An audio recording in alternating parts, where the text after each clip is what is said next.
নমস্কার সবাইকে, আমি পৌশালী। পৌষ সানশাইনের আবারও নতুন একটা ব্লগে আপনাদের সবাইকে জানাই অনেক স্বাগত। আশা করি আপনারা যে যেখান থেকে আমার ভিডিওটি দেখছেন সবাই খুব ভালো আছেন আর সুস্থ আছেন।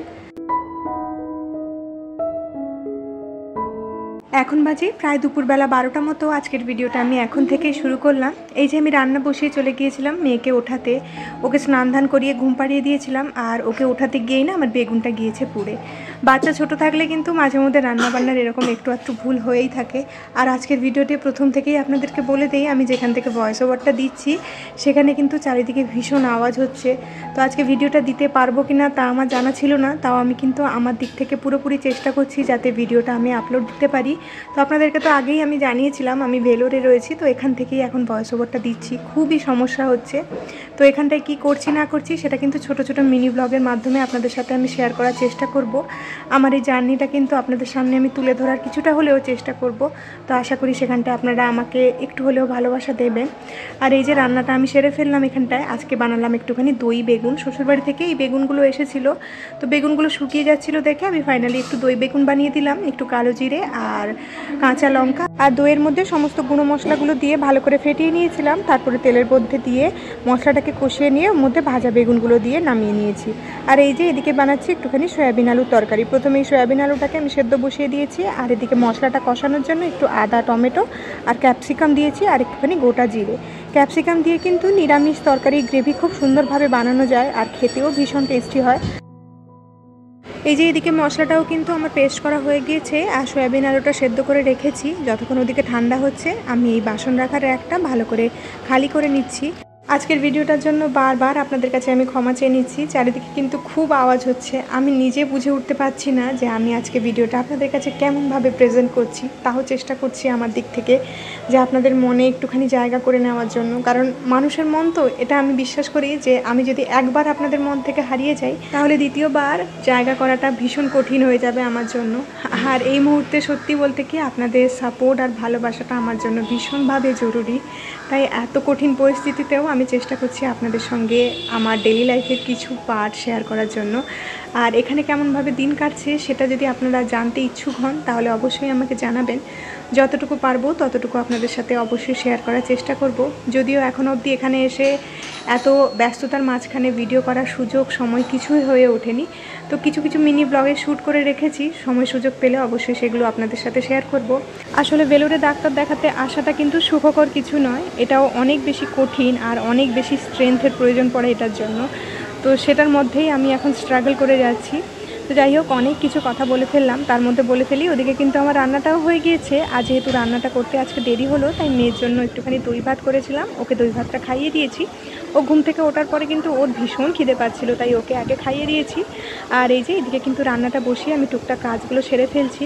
তো কিচেনটা কয়েকদিন পরেই আমি ভাবছি গুছিয়ে ফেলবো, সেই জন্য কিচেনের যে কন্টেনারগুলো রয়েছে সেগুলো আজকে একটুখানি ধুয়ে দিচ্ছি।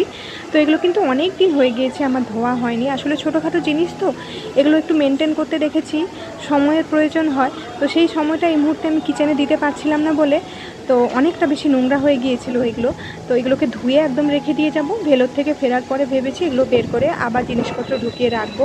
তো এই মাসে না আমি সেরকমভাবে কোনো রকম মাসকাবারি বাজার করিনি বলতে গেলেই চলে। টুকটাক বাজার করে রেখে যাব হাজব্যান্ডের জন্য, তো ও ওরকমভাবেই প্যাকেট থেকে ব্যবহার করে নেবে। আর এই সমস্ত কন্টেনারগুলো ব্যবহার করব না, ওখান থেকে ফেরার পরে সময় সুযোগ বুঝে এই কন্টেনারগুলো আমি ব্যবহার করব। আসলে এই সমস্ত জিনিসগুলো রেখে গেলে সমস্যাটা কি হবে, আমি যতদিন থাকবো না এগুলোর ওপরে কিন্তু ধুলো ময়লা জমতে থাকবে। আর হাজব্যান্ড তো অফিসের চাপে এগুলোকে মেনটেন করতে একদমই পারবে না। ও ওর মতো করে ঘর ঝাড়ু মোছা করে যতটা পারবে ততটা হয়তো ঘর পরিষ্কার রাখবে, কিন্তু কিচেনটা তো সেরকমভাবে মেনটেন করতে পারবে না। তাই কিচেনে যে সমস্ত জিনিসপত্রগুলো বাইরে রয়েছে সেগুলো একটু ঢাকাঢুকি দিয়ে যাব। আর বাদ বাকি খালি কন্টেনারগুলোকে ধুয়ে ভেবেছি 1-2 দিনের মধ্যে এক জায়গায় স্টোর করে রেখে দেবো। এই কন্টেনারগুলো আমার মিশো থেকে নেওয়া, আর মিশো থেকে নেওয়া সমস্ত জিনিসের মধ্যে কিন্তু এটা আমার কাছে সব থেকে বেস্ট লেগেছে। এটা এয়ারটাইট কন্টেনার, এর মধ্যে আমি চিনিও নিশ্চিন্তে রেখে দিতে পারি। আর এটার একটা কি জিনিস, এটা কিন্তু স্কচ ব্রাইট দিয়ে পরিষ্কার করা যায় না। স্কচ ব্রাইট দিয়ে পরিষ্কার করলে এর গায়ে একটা দাগ পড়ে যায়, যেটা দেখতে ভীষণ খারাপ লাগে। সেই কারণে আজকে খবরের কাগজ দিয়ে করলাম। আর খবরের কাগজ দিয়ে না যে কোনো ধরনের প্লাস্টিক হোক বা কাঁচ হোক সেগুলো পরিষ্কার করলে কিন্তু একদম ঝকঝকে নতুনের মতো হয়ে যায়। দুপুরে রান্না কমপ্লিট হয়ে যাওয়ার পরে ঠান্ডা করে নিয়ে এখন আমি চলে এসেছি ঠাকুরকে ভোগটা দিয়ে দেওয়ার জন্য। তো প্রত্যেক দিন কিন্তু সন্ধেবেলা হোক বা দুপুরবেলা হোক আমি সময় করে ঠাকুরের এই সিংহাসনটা এরকমভাবে একটু ডাস্টিং করে দিই।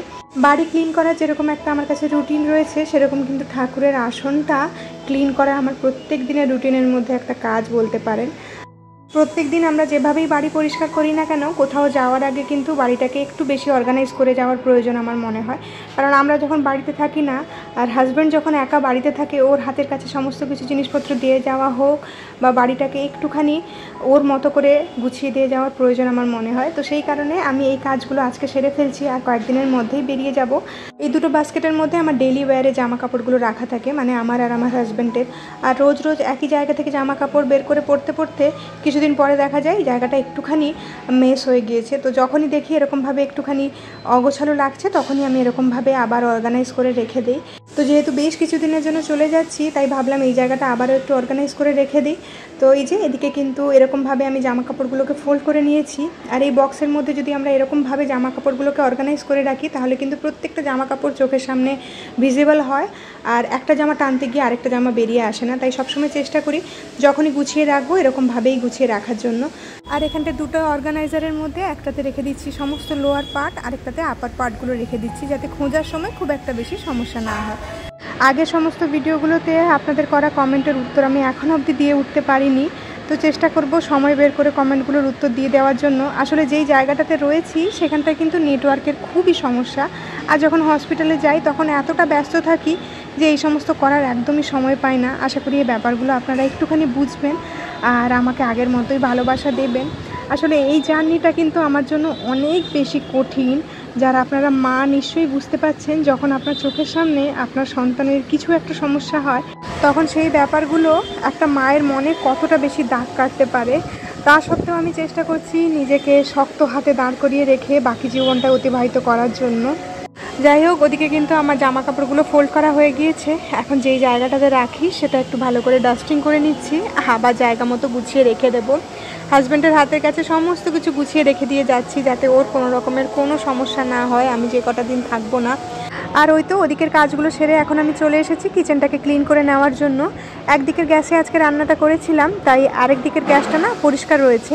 আর যেহেতু আজকে সময়টা বড্ড হাতে কম ছিল, তাই রান্নার ফাঁকে ফাঁকে গ্যাসটাকে ক্লিন করে নিচ্ছিলাম। আর এখন বাকি কাজটা করতে করতে আগের ভিডিওতে করা আপনাদের কয়েকজনের নামগুলো আমি এখানটায় নিয়ে নিই।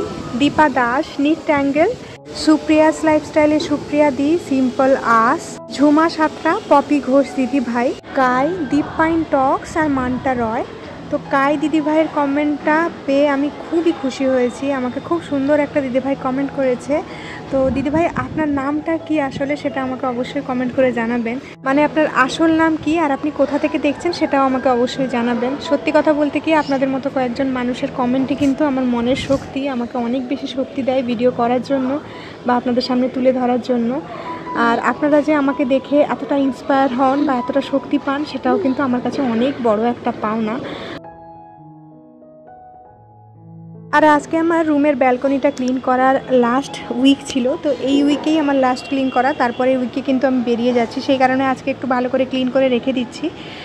জল দিয়ে ভালো করে ফ্লোরটাকেও ধুয়ে দিচ্ছি।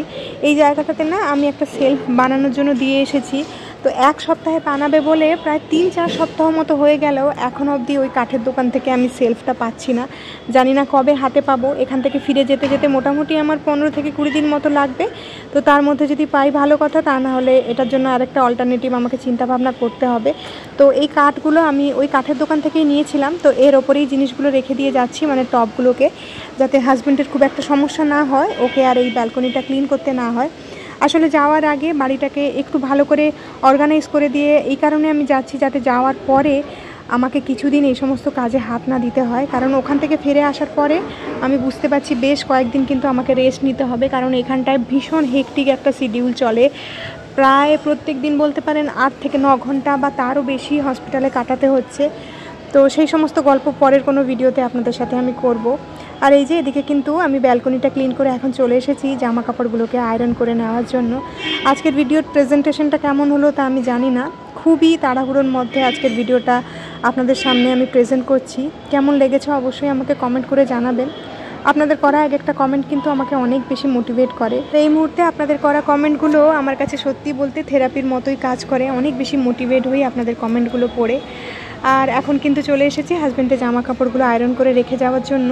যেহেতু কয়েকটা দিন থাকবো না, তো সেই কারণে হাতের কাছে 4-5 জোড়া জামা কাপড় বের করে দিয়ে যাচ্ছি, আয়রন করে রেখে দিয়ে যাচ্ছি, যাতে ওকে খুব একটা বেশি আয়রন করতে না দরকার পড়ে। আর আমি ওকে বলেও রেখেছি, যখন একদম এই সমস্ত সেট থেকে জামা কাপড়গুলো শেষ হয়ে যাবে তখন তুমি একটা একটা করে আয়রন করে পরে নিও। যখন নিজে মা হইনি অন্যান্য মায়েদেরকে দেখে ভাবতাম কি করে ছোট বেবি নিয়ে মায়েরা কাজ করে, আর এখন যখন নিজে মা হয়েছি আর ছোট বেবি নিয়ে সমস্ত কাজ করতে হয়, তখন ভাবি মায়েরা সত্যিই দশভুজা। এক হাত দিয়ে আমাদেরকে অনেক কিছু কাজ সেরে নিতে হয়। যেরকম আগে 2 হাত লাগতো আয়রন করতে, এখন সেরকম এক হাত দিয়ে আমি আয়রন করতে শিখে গিয়েছি। এখন যেরকম ফ্লোরে কিছু পড়ে থাকলে হাত দিয়ে না উঠাতে পারলে কিন্তু পাটা আমার সমান তালে কাজ করে, পা দিয়েও অনেক কিছু জিনিস উঠাতে শিখে গিয়েছি। তো আপনারা কারা কারা মা রয়েছেন আর কাদের এরকম অভিজ্ঞতা হয়েছে অবশ্যই আমার সাথে শেয়ার করবেন। আজকে মেয়ে একদমই আমার কোল ছাড়া হতে চাইছে না, গলা জড়িয়ে আমার দাঁড়িয়ে রয়েছে। আর এই যে এখন সন্ধেবেলা ওর খাবারটা আমি বানিয়ে নিচ্ছি। আজকে ওকে একটুখানি দুধ সিমুই করে খাওয়াবো। আর এর সাথে কিন্তু আজকের ভিডিওটা আমি এখানেই শেষ করছি। খুব শিগগিরই দেখা হচ্ছে নেক্সট আরেকটি ব্লগে। ততক্ষণের জন্য সবাই খুব ভালো থাকবেন, সবাইকে খুব ভালো রাখবেন আর নিজের যত্ন রাখবেন। আর প্লিজ আমাদের জন্য প্রার্থনা করবেন। টাটা।